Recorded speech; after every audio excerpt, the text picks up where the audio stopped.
샬롬, 7월 18일 금요일 성경의 숲과 나무로의 묵상 산책. 오늘 본문은 요한계시록 12장 1절에서 17절 말씀입니다.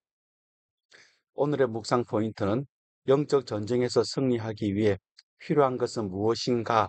라는 주제입니다. 하나님 백성은 하늘의 악한 권세와의 영적 전쟁을 피할 수 없습니다. 악한 자는 통치자와 권세자를 이용하거나 거짓 선지자로 현혹하기도 하며 시기와 이간, 모함과 오해 등 온갖 방법을 동원하여 집요하게 그 나라를 무너뜨리려 합니다. 영적 전쟁에서 승리하려면 무엇이 필요하겠습니까? 오늘 본문을 통해 함께 살펴보겠습니다. 1절에서 6절 말씀입니다. 하늘에 큰 이적이 보이니 해를 옷 입은 한 여자가 있는데 그 발 아래에는 달이 있고 그 머리에는 12별의 관을 섰더라. 이 여자가 아이를 베어 해산하게 되매 아파서 애를 쓰며 부르짖더라. 하늘에 또 다른 이적이 보이니 보라 한 큰 붉은 용이 있어 머리가 일곱이어 뿔이 열이라. 그 여러 머리에 일곱 왕관이 있는데 그 꼬리가 하늘의 별 3분의 1을 끌어다가 땅에 던지더라. 용이 해산하려는 여자 앞에서 그가 해산하면 그 아이를 삼키고자 하더니 여자가 아들을 낳으니 이는 장차 철장으로 만국을 다스릴 남자라. 그 아이를 하나님 앞과 그 보좌 앞으로 올려가더라.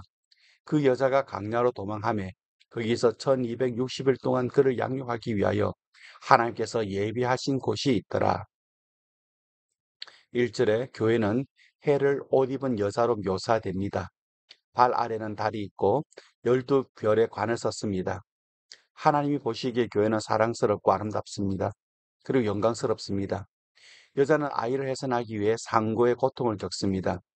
마침내 메시아는 하나님 백성의 고난 속에서 출현합니다. 하지만 무시무시한 용모를 한 용은 살기를 드러내며 아이를 삼키려 합니다. 광기에 사로잡힌 헤롯 대왕을 연상시킵니다. 하나님은 여자를 광야로 이끌어 보호하십니다. 광야는 시련과 보호의 장소이자 영적 피난처이며 훈련과 양육을 받는 곳입니다. 교회는 어린아이처럼 은혜로운 손길의 보호 아래 강직하고 충성된 정언자로 성장을 합니다. 7절에서 9절 말씀을 보겠습니다. 하늘에 전쟁이 있으니 미가엘과 그의 사자들이 용과 더불어 싸울세 용과 그의 사자들도 싸우나 이기지 못하여 다시 하늘에서 그들이 있을 곳을 얻지 못한지라. 큰 용이 내쫓기니 예뱀 곧 마귀라고도 하고 사탄이라고도 하며 온 천하를 꿰는 자라. 그가 땅으로 내쫓기니 그의 사자들도 그와 함께 내쫓기니라. 하늘에서 벌어지는 영적 전쟁을 보여주고 있습니다. 현실 속 영적 전투에 대한 신학적 해석 근거를 제공합니다. 미가엘과 사자들, 용과 그 수하들 간 치열한 전투가 벌어지고 마침내 용은 피하여 하늘에서 내쫓깁니다. 참소하던 자리를 잃고 퇴출된 것입니다. 하늘 전투에 상하여 성도들도 어린 양의 피와 정은의 말씀으로 그와 싸워 이깁니다.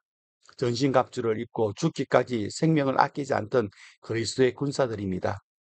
교회가 당하는 순환은 패배가 아닌 승리의 상징이니 즐거워하라 하신 말씀을 기억해야 합니다.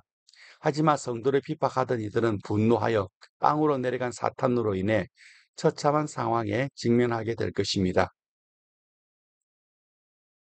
13절에서 17절을 보겠습니다. 용이 자기 땅으로 내쫓긴 것을 보고 남자를 낳은 여자를 박해하는지라. 그 여자가 큰 독수리의 두 날개를 받아 광야 자기 곳으로 날아가 거기서 그 뱀의 낯을 피하여 한 떼와 두 떼와 반 떼를 양육받으며 여자 뒤에서 뱀이 그 입으로 물을 강같이 토하여 여자를 물에 떠내려가게 하려 하되 땅이 여자를 도와 그 입을 벌려 용의 입에서 토한 강물을 삼키니 용이 여자에게 분노하여 돌아가서 그 여자의 남은 자손 곧 하나님의 계명을 지키며 예수의 증거를 가진 자들과 더불어 싸우려고 바다 모래 위에 서 있더라. 용은 하늘에서 내쫓기자 여자에게 화풀이 합니다.